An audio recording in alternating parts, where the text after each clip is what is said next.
స్థితి లయకారులైన త్రిమూర్తుల్ని సృష్టించిన జగన్మాతకు పలు రూపాలు, పలు నామధేయాలు. పేర్లు ఎన్నున్నా మా, మాత, మాయి, అంబ ఎలా పిలిచినా పలికేది అమ్మే. ఆమె చూపే కరుణ ఒకటే. జగానికంతటికీ తల్లి జగన్మాత తత్వం ఒకటే. ఆ పరంపరలోనిదే ఏకవీరాదేవి. ఆమె రేణుకాదేవి. జమదగ్ని భార్యగా, పరశురాముని మాతృమూర్తిగా రేణుకాదేవి తన దివ్యతత్వాన్ని ఆవిష్కరించింది.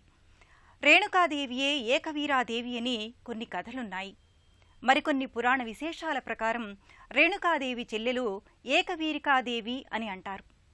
ముఖబింబ దర్శన ప్రదాయినిగా ఏకవీరాదేవి మాహూర్లో కొలువైన దేశమంతటా ఎన్నో ప్రాంతాలలో ప్రతిష్ఠితమయ్యింది.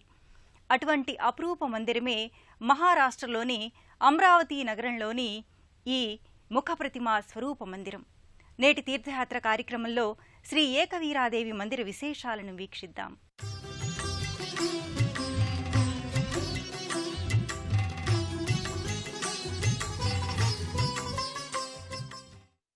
జగన్మాత శక్తి స్వరూపిణి. సర్వకాల సర్వావస్థలలోనూ దుష్ట శిక్షణ కోసం, దీన జనోద్ధారణ కోసం ఆ తల్లి అనేక అవతారాలలో అవతరించిందని పురాణాల ద్వారా అవగతమవుతోంది. అలా ఆదిపరాశక్తికి మరో రూపంగా ఏకవీరాదేవిని చెబుతారు. ఏకవీరాదేవి అమ్మవారిని రేణుకా ఎల్లమ్మ అమ్మవార్లకు మరో రూపంగా కూడా చెబుతారు. అంతేకాదు, జమదగ్ని మహర్షి సతీమణిగా, పరశురాముని తల్లిగా కూడా చెబుతారు. జమదగ్ని ఆదేశానుసారం పరశురాముడు తన మాతృమూర్తి అయిన రేణుకా అమ్మవారి శిరస్సును నరికినప్పుడు ఆ అమ్మవారి శిరస్సు మాహూర్ కొండపై పడిందని, అదే శక్తిపీఠంగా ఏర్పడిందని పౌరాణిక శ్లోకాల ద్వారా అవగతమవుతోంది. ఆ క్షేత్రంలో ముఖప్రతిమ రూపంగానే ఏకవీరికాదేవి తరతరాలుగా భక్తులకు దర్శనమిస్తోంది. అదేవిధంగా ఈ అమరావతి నగరంలోని ఈ ఆలయ గర్భాలయంలోనూ ఏకవీరాదేవి ముఖబింబ దర్శనం ఇచ్చేందుకు సుప్రతిష్ఠితమై అలరారుతోంది. మహారాజ్ఞిగా, సర్వసామ్రాజ్యదాయినిగా తేజరిల్లుతుంది. ఆ సంవిధానంలోని శక్తి రూపమే అమ్మవారి స్వరూపాలు. ఆ అమ్మవారి స్వరూపాలలో రేణుక, ఏకవీరికాదేవి అవతారాలు. అటువంటి విశిష్ట అవతారిక ఏకవీరాదేవి అమరావతి క్షేత్రంలోని ఈ ఆలయ గర్భాలయంలో ముఖప్రధాన రూపిణిగా కొలువై ఉంది. నల్లని శిలారూపిణిగా, అంటే కృష్ణవర్ణ వదనంతో, విప్పార్చిన నేత్రద్వయంతో, నుదుట శుభప్రదమైన పసుపు పూతపై ఎర్రని కుంకుమధారిణిగా, స్వర్ణ కిరీటధారిణిగా అపూర్వమైన దర్శన భాగ్యాన్ని ఏకవీర అనుగ్రహిస్తోంది. ముజ్జగాలను పాలించేది ముగురమ్మలు. ఆ ముగురమ్మల కన్నయ్యమ్మ సురారులమ్మ చాలా పెద్దమ్మ జగదంబ. సృష్టి స్థితి లయకారుల మువ్వురిని సృజన చేసిన శక్తి పరాశక్తి, ఆదిపరాశక్తి. ఆ ఆదిపరాశక్తి కొలుదీరిన దర్బారు వైకుంఠ కైలాసాలకు మించిన ఆవరణం. అటువంటి ఆవరణం ఆదిపరాత్పరికి ఆవాసమయ్యున్నట్లే. ఈ రాష్ట్ర నేలపై అమరావతి క్షేత్రాన వెలిసిన ఏకవీరాదేవి కొలువయ్యున్న మందిరం కూడా ఎంత వైభవోపేతంగా విరాజిల్లుతుందో వర్ణిస్తే వినడమే కాక, దూర దృశ్య శ్రవణ మిళిత పేటికలో కన్నులారా చూసి పరవశించిపోదాం. ఆద్యశక్తి లేనిది సృష్టి ఆది అంతం లేనేలేదు. ఆకుపచ్చందాల చీర ధరించిన ప్రకృతి స్త్రీస్వరూపిణి, ఆదిశక్తి అవతారం.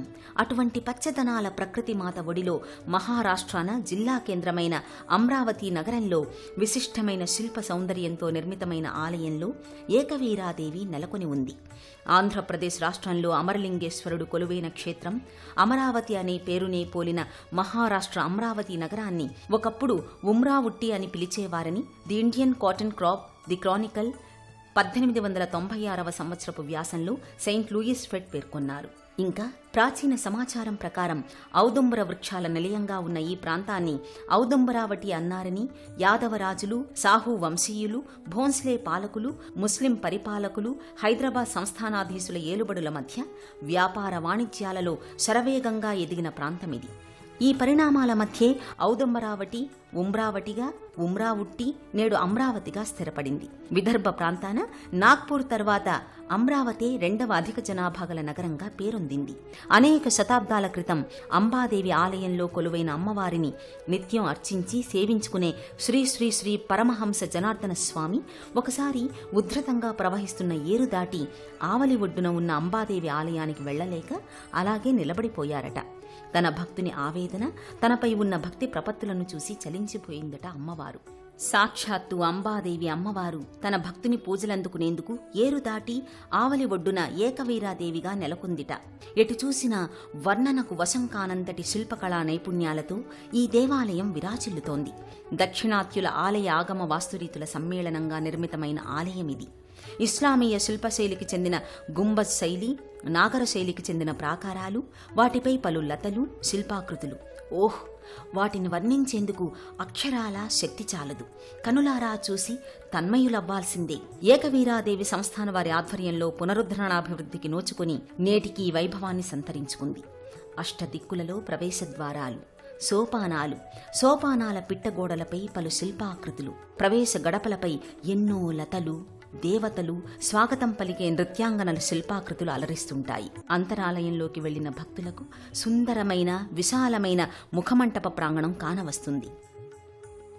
మధ్యలో నలుచదరపు గర్భగృహం, దాని కుడ్యాలపై పలు ఉలిశిల్పిత నగిషీలు, ఆకృతుల రూపురేఖలు ఎంతో హృదయంగమంగా ఉంటాయి. గర్భాలయంలో ఏక కృష్ణశిలలో మలచిన ఓ అందమైన వదనారవిందం ఏకవీరాదేవి స్వరూప రేణుకాంబ కొలువై భక్తజనుల కొలుపులు స్వీకరించేందుకు సిద్ధంగా ఉంటుంది. ఈ ఆలయ ప్రాంగణం, శిల్పాకృతుల రమణీయత తీర్థయాత్రికులకు ఓ ఆధ్యాత్మిక దివ్యానుభూతి. గర్భాలయంలో ఏకవీరాదేవి విగ్రహం అత్యంత ఆకర్షణీయంగా ఉంటుంది. ముఖార విందంలో సూర్యప్రభా భాసితమైన వర్చస్సు ప్రస్ఫుటంగా గోచరిస్తుంది. కోమలత్వం, భీకరత్వాల సమ్మేళనంగా ఈ చంద్రవదన బింబాదరి విభిన్న భావాల్ని వ్యక్తం చేస్తుంది. ఆ ఏకవీరాదేవికి భక్తులు అర్పించే నీరాజనాలు సమ్మోహన భరితంగా విలసిల్లుతుంది. ఏకవీరాదేవి స్వీకరించే ఆ అర్చనాది వైభవాలను మనము వీక్షిద్దాం. సకల శుభాలకు మూలమైన అమ్మవారు, మనలో జ్ఞాన చైతన్యాన్ని, వికాసాన్ని కలిగించే దేవదేవి జగన్మాత. ఆ ఆద్యశక్తి ఏకవీరగా, విలక్షణ రూపధారిణిగా గర్భాలయంలో కానవచ్చి భక్తుల హృదయానురంజకమవుతుంది. నిండైన ముత్తైదువుగా పెద్ద కుంకుమ బొట్టుతో, వదన ప్రతిమ రూపాన నానావిధ వస్త్ర ఆభూషణాల అలంకారాలతో నయన మనోహరంగా ఉంటుంది. గుండ్రటి ముఖారవిందంతో, విప్పార్చిన నేత్రద్వయం, పసుపు అలదిన నుదుటిపై పెద్ద కుంకుమ బొట్టుతో, మకర తోరణయుక్తంగా, మహత్తర రూపలావణ్య శోభితంగా ఏకవీరాదేవి దర్శనమిస్తుంది. రజత ఛత్రం కింద రాజిల్లు తల్లికి అర్చకులు భక్తుల పేర్లు, గోత్రనామాలు పలికి ఏకవీరాదేవి ప్రీత్యర్థం నానావిధ కైంకర్యాలను సమర్పిస్తారు.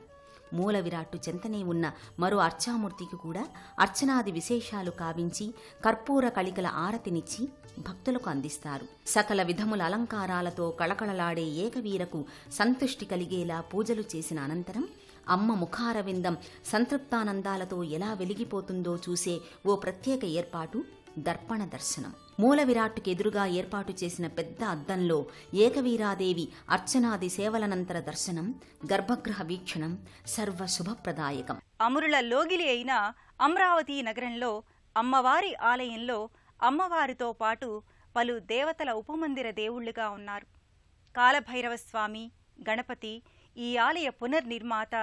అమ్మవారిని సాక్షాత్కరింపచేసుకున్న జనార్దన స్వామివార్ల ఉపాలయాలను దర్శించుకుందాం. అమరావతి దేవస్థానం ద్వారబంధాలు విడివడిన క్షణం నుంచి తిరిగి పవళింపు సేవలతో మంగళం పలికే పర్యంతం భక్తజన సందోహం ఓ ప్రవాహం వలె ప్రవహిస్తూనే ఉంటుంది. అమరావతి నగర వ్యాపార, వాణిజ్య, ఉద్యోగ, వ్యవసాయ తదితర వర్గాల భక్తజనులే కాకుండా పొరుగు జిల్లాల నుంచి దేశవ్యాపిత భక్తులు తీర్థయాత్రగా తరలివస్తూనే ఉంటారు. మూల విరాట్టు దర్శనం, సేవలనంతరం ఇదే ఆలయ ప్రాంగణంలో ఉన్న ఇతర దేవతలున్న ఉపమందిరాల సందర్శనకు వెళతారు. గర్భాలయానికి అటూ ఇటూ 2 మందిరాలు ఉంటాయి. ఒక మందిరంలో కాలనియమ ప్రవర్తకుడు, భూతగణాలకే కాక సకల దుష్టశక్తులపై అదుపాజ్ఞలు కలిగిన శివాంశ సంభూతుడైన కాలభైరవస్వామి నెలకొని ఉంటాడు. కాశీపురాధీశుడు, వారణాసి క్షేత్ర కొత్వాల్ వంటి దైవం అమరావతి క్షేత్రానికి కూడా కావలివలే ఈ ఏకవీర చెంత ఉన్నాడు. నల్లని శిలా విగ్రహాకారుడైన కాలభైరవ స్వామికి పలు ఉపశాంతిపూర్వక పూజలు నిర్వర్తిస్తారు. మరో పక్కన ఉన్న మరో మందిరాన ఏకవీరా తల్లికి మూలాంశ రూపిణి అయిన పార్వతీపుత్రుడు, సకల విఘ్ననాశకుడైన విఘ్నేశ్వర స్వామి ప్రతిష్ఠితుడై ఉంటాడు. ప్రథమ పూజల దేవరకు ప్రప్రథమ దర్శనాది అర్చనలు కావించుకుంటారు. మోదకాల స్వామికి కైమోడ్పులర్పిస్తారు. ఈ ఆలయాన్ని నిర్మించిన మహానుభావుడు, అంబామాత ఏకవీరాదేవిగా అవతరించడానికి కారకుడు, అమ్మ సాక్షాత్కారం పొందిన ధన్యుడు అయిన పరమహంస జనార్దన స్వామిని కూడా దైవంతో సమానంగా భావిస్తారు. జనార్దన స్వామి విగ్రహాకృతికి సకలోపచారాలు చేస్తారు. ఆ మహాభక్తుడు సజీవంగా సమాధి చేరిన సమాధి కూడా అదే ప్రాంగణంలోని నేలమాళిగ వంటి మరో ఉపాలయాల ప్రదేశంలో ఉంటుంది. ఆ జనార్దన స్వామిని కూడా దర్శించుకుంటారు భక్తులు. జగాలను పాలించే జగన్మాత ధారవోసిన శక్తినే తన ఊపిరిగా శ్వాసించిన శివ అంటే శివాలెత్తే శివుడు, భవ అంటే భంభం శంఖనాదాల నాద శరీరుడు, పార్వతీ పతిదేవుడు లింగరూపుడై మరో మందిరాన ఉన్నాడు. భవుడొక్కడే కాదు, తన ప్రాణేశ్వరి పార్వతీ నందనుడు సిద్ధి వినాయకుడు, ఒక్క మాటలో శివ పరివారమంతా కొలువైన ఉపమందిరమిది. శివపరమాత్మ ఇదే కోవెల నేలమాళిగ ఉపమందిరాల ప్రాంగణంలోనే కొలువై ఉన్నాడు. లింగాకృతిలోనే పూజలందుకునే భవుడు పరమశివుడు చక్కటి లింగరూపాన ఉన్నాడు. అభిషేక ప్రియ శివ అన్నట్టుగా శివునికి అభిషేకాలుగా ఎన్ని కడవల నీళ్లు పోసినా తనివి తీరలేదని అంటాడు జలాధరుడు. బిల్వపత్ర అభిమానికి బిల్వపత్రయుక్తంగా పత్రిపూజ, పుష్పపూజ, నమక చమక రుద్రపారాయణలతో శివుణ్ణి అర్చించుకుని శివకరుణా పాత్రులవుతారు భక్తులు. ఈ శివలింగానికి వెనుక వైపున ఉన్న ఓ చిరుమందిరంలో పాలరాతిలో మలిచిన పార్వతీదేవి, పార్వతీ తనయుడు వినాయకుడు ఉంటారు. ఆ శివపరివారానికి అర్చనలు చేయిస్తారు. ఇంతటి పరమ సౌందర్యవంతమైన ఆలయంలో ఏకవీరాదేవి దర్శనం చేసుకున్న భక్తులు, అర్చనలు చేసుకున్న భక్తులు అపారమైన దేవీ కృపను పొందుతారు. శక్తి స్వరూపిణిగా జగజ్జననిగా విరాజిల్లుతున్న మాహూర్ క్షేత్రవాసిని ఏకవీరాదేవి కరుణా కటాక్ష వీక్షణాలు మనందరిపైన ఉండాలని కోరుకుందాం. మరో తీర్థయాత్రలో మళ్ళీ కలుసుకుందాం. అంతవరకు సెలవు మరి. నమస్కారం.